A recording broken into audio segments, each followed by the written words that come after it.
Hey guys, Andrew here, and this is part 2 of my pre-Legion Fun Deck series. So, today I'm going to talk about another great underdog deck, Great Nature. Now, I like this deck because, well, one, no one uses it, and two, there's so many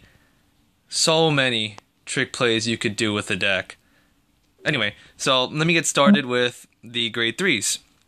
Grade 3s are simple. 4 break guards, 4 Leopold reverse.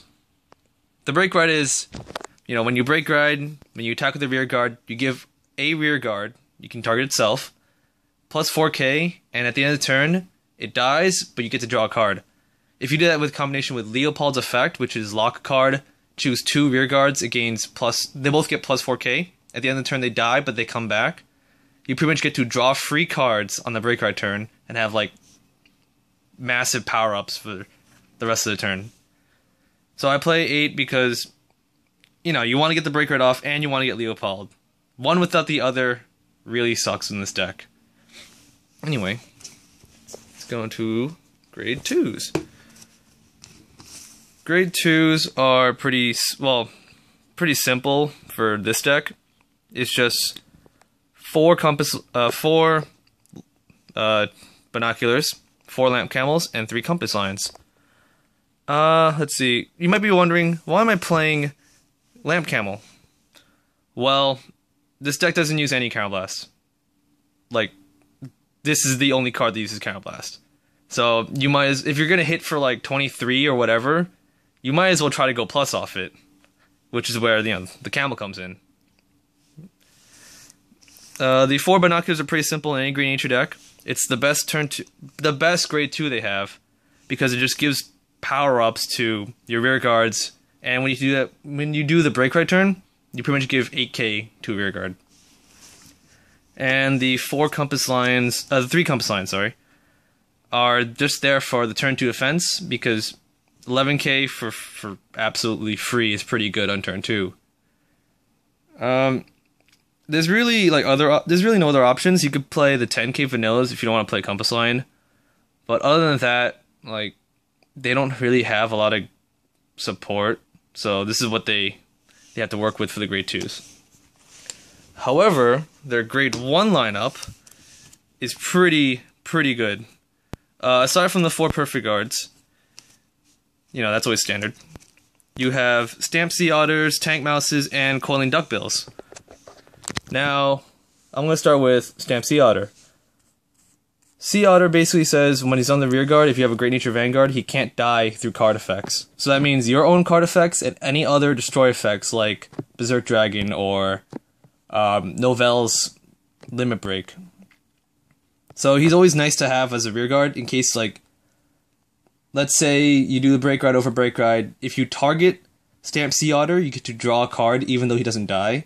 Or if you have Compass Line, you get to attempt to eat Stamp Sea Otter, and he also doesn't die.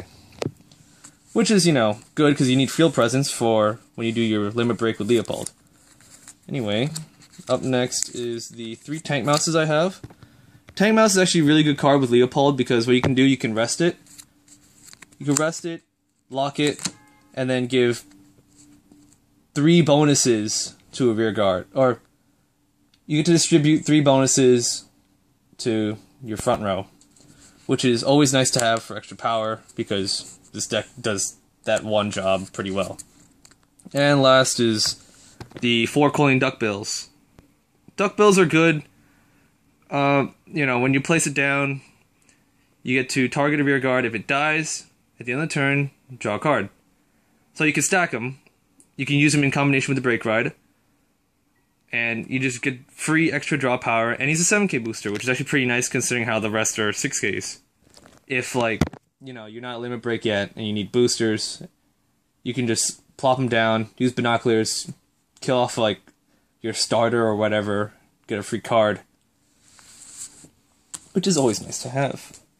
Alright, so for the Grade 0s, my starter, which should be standard at this point, is the Grade 3 Searcher, because you want to get the break ride off. There's really no other good Grade 0 starters. And, even if you ride, let's say, Compass Line, turn 2, you could just use Echo Master, search your deck, without having to go minus. Whereas if you're playing The Parrot. If you ride Compass Line and you go into Parrot, you have to commit a couple more cards on the field for you to go plus off that Parrot. And even then, you still go minus because you have to eat one of your rear cards. Now, my triggers are a little bit different from this deck compared to other decks. It's 2 draws, 5 crit, 5 stands, and 4 heals. 4 is pretty standard. I play stands, crits, and draws, but I don't play 4 of each because you don't really need that much draw power in this deck. Your Duck Bill draws cards, your Break Right draws cards.